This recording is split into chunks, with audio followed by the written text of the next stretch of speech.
Tutto pronto dunque per questa terza giornata dell'Under 17 del torneo delle regioni.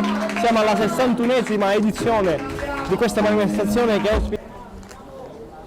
Ed ecco che fischia e inizia qui la partita Under 17 tra Friuli Venezia Giulia e Veneto. Con il palla in mezzo, va con il colpo di testa e il gol!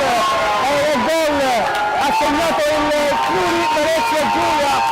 17, Romanin, la mette in mezzo, occasione blocca e la parata straordinaria! Farocchi la mette in mezzo, bellissimo, autogol!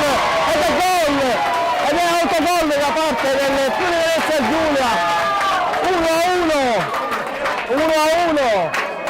1-1! Con un gol sfiorato da parte dell'attaccante. Ha meritato questo pareggio, ancora il Veneto, parte il tiro strozzato. Il Veneto, siamo alle fasi conclusive del match e fischia qui l'arbitro. 1-1.